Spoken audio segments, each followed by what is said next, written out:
President Trump is touting what he says is a win for his economic policy. South Korean conglomerate Hyundai will be investing $21 billion in America. Hyundai is announcing a major $5.8 billion investment in American manufacturing. President Donald Trump's 25% tariffs on imported vehicles and auto parts stroke right at the heart of South Korean car manufacturers.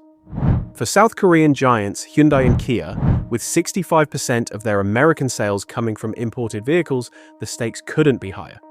Potential losses exceeding $7 billion, thousands of jobs hanging in the balance, and price increases that could add $5,000 to $10,000 to your next car purchase. While most automakers immediately raised prices, Hyundai made a stunning countermove. A $21 billion investment commitment to America that earned them the unthinkable: a tariff exemption directly from President Trump himself. Hyundai won't have to pay any tariffs, he declared, reshuffling the entire automotive landscape. From the gleaming new $7.6 billion Georgia Metaplant to a $5.8 billion Louisiana steel mill creating 1,400 American jobs, the Korean automakers are radically accelerating their American manufacturing presence. But as pre-tariff inventory dwindles and price pressures mount, a critical question emerges. Will this trade war ultimately strengthen American manufacturing, or simply drive car prices beyond the reach of average Americans? The answer will reshape our economy, our communities, and possibly your next vehicle purchase. Will this be the beginning of the end for affordable Korean cars in America? Or could this actually strengthen Hyundai and Kia's position in the long run? The answers might surprise you. The automotive world was shaken on March 26, 2025, when President Donald Trump announced a sweeping 25% tariff on all imported vehicles and auto parts. The executive order was signed with a flourish in the Oval Office, with Trump declaring these tariffs permanent with no exceptions planned. By April 3rd, the auto tariffs were in full effect, with auto parts tariffs scheduled to follow by May 3rd. For South Korean automakers, Hyundai and Kia, this news landed like a bombshell. Unlike Japanese manufacturers who had been building cars in America since the 1980s, the Korean giants were particularly vulnerable. According to industry analysts, a staggering 65% of Hyundai and Kia vehicles sold in America are imported, compared to Honda's 35% and Toyota's 51%. That's more than 1 million vehicles suddenly facing a massive tax increase. The math was brutal and immediate. S&P Global estimated that Hyundai could see as much as 19% of its 2025 earnings wiped out by these tariffs. SK Securities predicted the combined hit to Hyundai and Kia's operating profit could exceed 10.7 trillion won. That's over $7 billion, potentially evaporating from their bottom line. President Trump's message was crystal clear. There are no tariffs if you make your product in America. The pressure was on for Hyundai and Kia to dramatically accelerate their American manufacturing plans or face devastating consequences. But here's where things get interesting. While many automakers immediately announced price increases, Ford hiking prices by up to $2,000, Subaru raising prices between $750 and $2,055, Hyundai and Kia made a bold, unexpected move. They decided to hold the line on prices, at least temporarily. As Jose Munoz, president and CEO of Hyundai Motor Company, stated, "We know consumers are uncertain about the potential for rising prices, and we want to provide them with some stability in the coming months. But how long could they afford to absorb these costs? And what was their long-term strategy?" The answer would soon emerge in a dramatic White House announcement. With their backs against the wall and billions in profits at stake, Hyundai Motor Group chairman Yuisun Chung flew to Washington for a high-stakes meeting at the White House. What emerged on March 24, 2025, was nothing short of extraordinary. A massive $21 billion investment commitment to America over the next 4 years. The investment plan was breathtaking in its scope. $9 billion to expand U.S. automobile production to 1.2 million vehicles annually, $6 billion to expand U.S. supply chains for steel and auto components, $6 billion for technology innovations, including autonomous vehicles and AI, and a brand new $5.8 billion steel plant in Louisiana, creating 1,400 American jobs. All told, Hyundai promised to create 14,000 new direct jobs and potentially 100,000 jobs in related industries. Standing in the Roosevelt Room, President Trump was visibly pleased, declaring, "This investment is a clear demonstration that tariffs very strongly work." But the real bombshell came when Trump looked at Chairman Chung and announced, "Hyundai won't have to pay any tariffs." With those 7 words, Hyundai had seemingly achieved the impossible, a complete exemption from the 25% tariff that was hammering their competitors. The automotive world was stunned. How had Hyundai pulled off this diplomatic masterclass while other manufacturers were struggling to adjust? Industry insiders pointed to one crucial factor: Hyundai's Georgia Metaplant. This $7.6 billion facility, which had started production in late 2024, was a Trump-era project in spirit, if not in timing. As Chairman Chung cleverly noted during the White House ceremony, the plant's completion coincides with the start of Trump's second term, making this moment even more special. What Chung didn't mention was that the plant had actually been announced in May 2022 during the Biden administration, with billions in potential tax credits coming from Biden's Inflation Reduction Act. In a masterful display of political savvy, Hyundai had repackaged existing plans into what appeared to be a fresh commitment directly tied to Trump's tariff policy. But behind this public relations victory lay a more complex reality.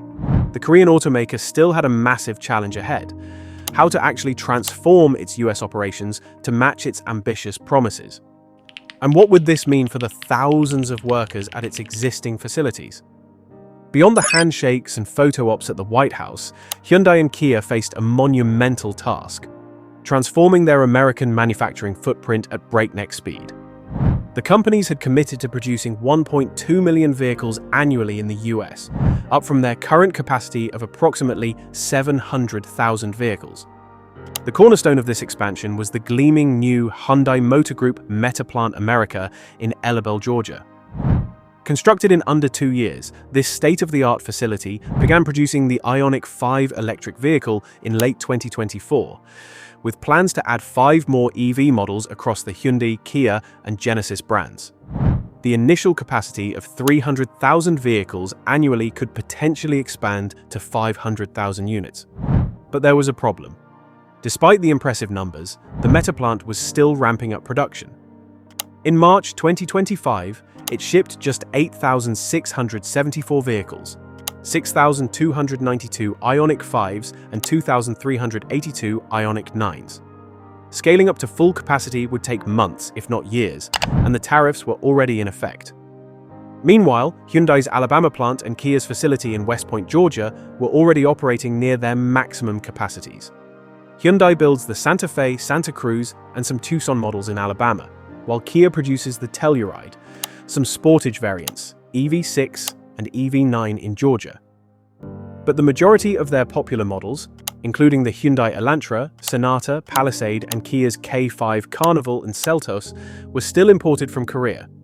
Industry experts pointed to another challenge: the supply chain.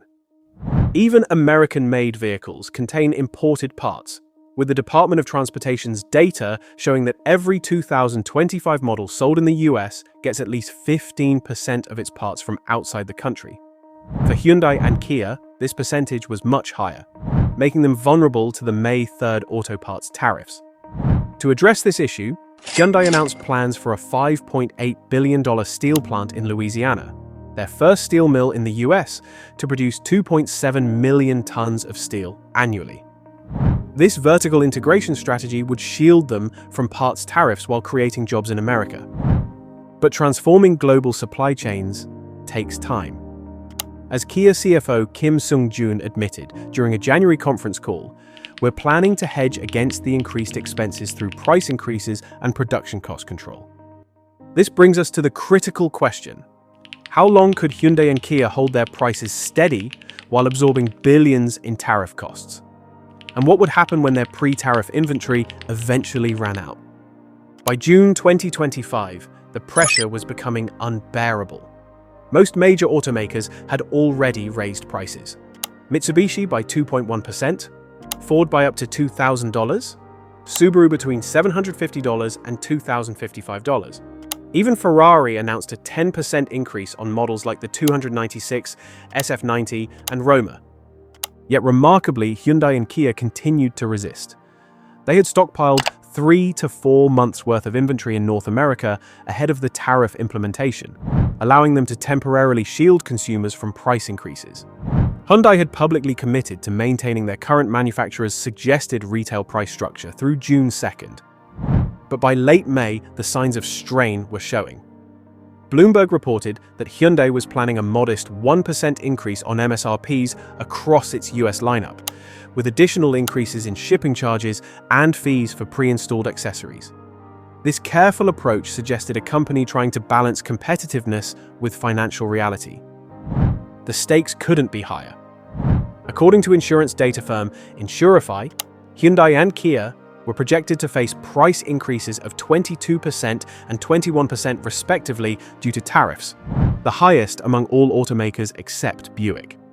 These numbers dwarfed the projected 3% increase for Tesla, which manufactures most of its vehicles in the US.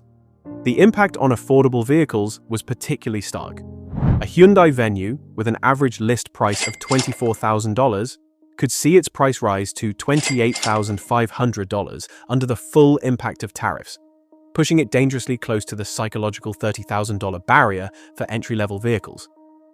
With US car sales accounting for about 25% of Hyundai and Kia's global sales, the companies faced an impossible choice: raise prices and lose market share, or maintain prices and watch profits evaporate. The clock was ticking on their pre-tariff inventory, and a decision couldn't be delayed much longer. Industry analysts pointed to a possible third option: accelerating the shift to US production by any means necessary. But there was a complication that few outside Korea understood: the powerful Korean auto workers' unions. For Genesis, Hyundai's luxury brand, the situation was particularly dire. Only the GV70 was produced in America, leaving the rest of the lineup fully exposed to tariffs. Unlike BMW and Mercedes, which build many of their popular SUVs in the US, Genesis would need union approval to shift more production stateside, a potentially contentious issue with Korean workers. As summer approached, the automotive world watched with bated breath. Would Hyundai and Kia's bold gambit of price stability pay off? Or would economic reality force their hand? In the midst of this economic turmoil, a surprising narrative began to emerge from industry analysts. Despite being among the most exposed to tariffs, Hyundai and Kia might actually benefit in the long run relative to certain competitors. According to S&P Global Mobility, the US imported approximately 3.6 million light vehicles from Canada and Mexico in 2024, accounting for 22% of all cars sold in America. While Hyundai and Kia relied heavily on Korean imports, many of their competitors were equally dependent on Mexican production. Volkswagen was particularly vulnerable, with over 43% of its US sales sourced from Mexico. Nissan followed at 27%, Stellantis at 23%, General Motors at 22%, Ford at just under 15%, and Honda at nearly 13%. These competitors faced the same 25% tariff pressure, but lacked Hyundai's negotiated exemption and ambitious US manufacturing expansion plans. As one industry source noted, the partial tariff exemption eases the tax burden for Hyundai Motor and Kia, lowering some of the price hike pressures due to rising costs. However, this could benefit the carmakers only to some extent, as the 25% levies on automobiles remain in effect. The situation was particularly dire for GM Korea, which exported 95% of its production, with 88.5% headed to the United States. Based on simple calculations, GM Korea's US-bound shipments would face an added cost of over 3 trillion won just to cover the tariff. Unlike Hyundai and Kia, GM Korea couldn't shift this burden to Korean consumers, as its domestic sales had been declining sharply. This created a perverse incentive structure where the tariffs that were meant to bring manufacturing back to America might actually strengthen certain foreign manufacturers like Hyundai and Kia, who were better positioned to rapidly expand their US production. Kia had confidently stated during its January earnings call, "In the short term, there could be burdens imposed by tariffs, but we are preparing for them." There will be no impacts big enough to hurt our profitability. This statement reflected a company that had anticipated the tariff risk and prepared accordingly, stockpiling inventory, securing a partial exemption through Hyundai's investment deal, and positioning itself to weather the storm better than many competitors. But the real question remained: what would this mean for American consumers and workers in the long term? Would the tariffs ultimately achieve their stated goal of bringing more manufacturing jobs to America, or would they simply result in higher prices and market disruption? If you found value in this analysis, please take a second to like this video and subscribe to the new Diplomat. Your support enables us to continue bringing you these detailed explorations of global economic policies and their real-world impacts.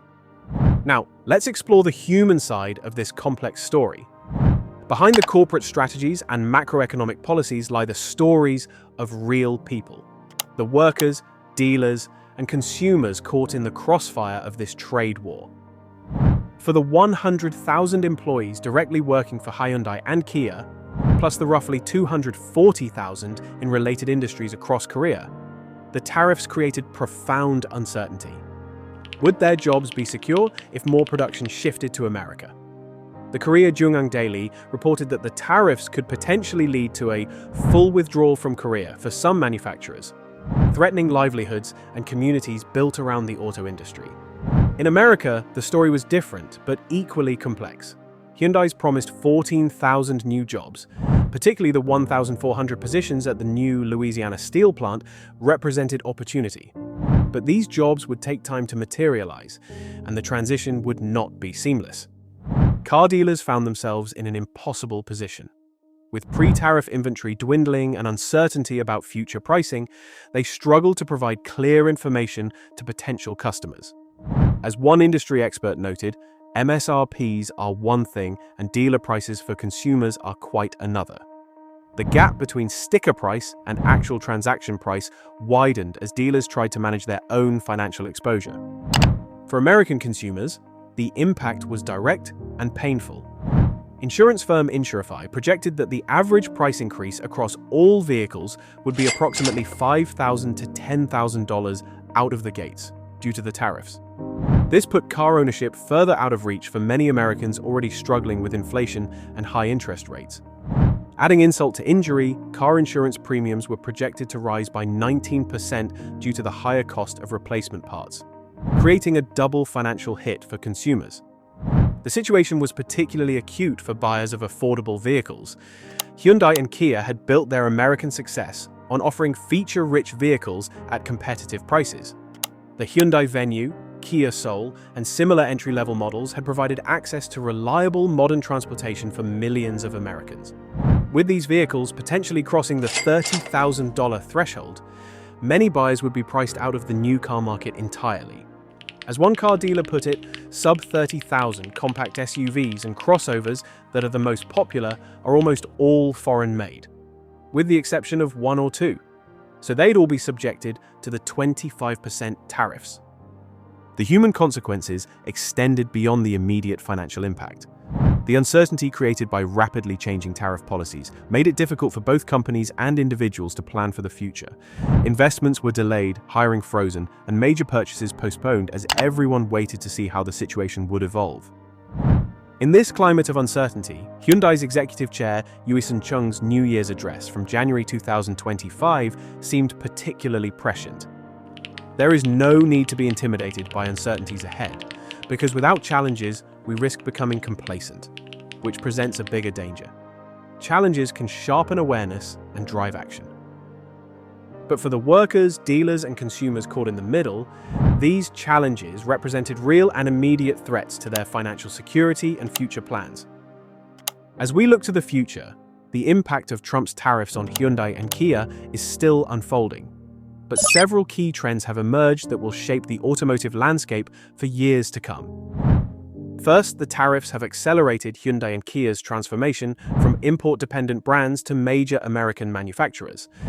By 2028, they aim to have 70% of their US sales manufactured domestically, a dramatic shift from their current 35% local production rate.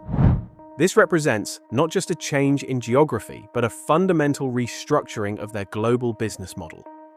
Second, the vertical integration strategy, exemplified by the new Louisiana steel plant, signals a new approach to global supply chains. Rather than simply assembling vehicles in America, Hyundai is building a complete ecosystem from raw materials to finished products. This provides insulation from future trade disruptions while creating deeper roots in the American economy. Third, the different responses from automakers have revealed who was prepared for this scenario and who wasn't. Hyundai and Kia's aggressive expansion plans and diplomatic maneuvering contrasted sharply with the reactive approaches of some competitors, suggesting they had anticipated the possibility of tariffs long before they were announced. For American consumers, the immediate future likely means higher prices across the board, with entry-level vehicles becoming increasingly scarce. The average new car transaction price, already at $48,500 before tariffs, could climb well above $50,000. Pushing more buyers toward the used market or extending their current vehicle ownership. For workers, the picture is mixed. New manufacturing jobs will be created in Georgia, Alabama, and Louisiana, but the transition period will be turbulent. The auto industry's global integration means that jobs gained in one region often come at the expense of positions elsewhere, creating winners and losers in different communities. Perhaps most significantly, the tariff situation has demonstrated how deeply intertwined the global economy has become. Even American cars contain global components, and foreign manufacturers employ hundreds of thousands of American workers. The simple narratives of domestic versus foreign production no longer capture the complex reality of modern manufacturing. As Hyundai's chairman Chung noted in his New Year's address, "We have successfully navigated challenges in the past and emerged stronger before, and we will do the same again." This resilience and adaptability will be crucial not just for Hyundai and Kia, but for the entire automotive industry as it navigates the new reality of trade tensions and economic nationalism. The ultimate question remains: will these tariffs achieve their stated goal of revitalizing American manufacturing, or will they simply reshape global supply chains while increasing costs for consumers? The answer will emerge in the coming years, but one thing is certain: the automotive landscape has been permanently altered, and companies like Hyundai and Kia that can adapt quickly will be best positioned to thrive in this new environment. Thank you for joining us on this deep dive into the impact of Trump's tariffs on Hyundai and Kia. If you found this analysis valuable, please smash that like button, subscribe to the new Diplomat, and share this video with anyone interested in understanding how global trade policies affect our everyday lives. Your support enables us to continue bringing you these comprehensive examinations of the forces shaping our economic future. See you in our next video that appears on your screen.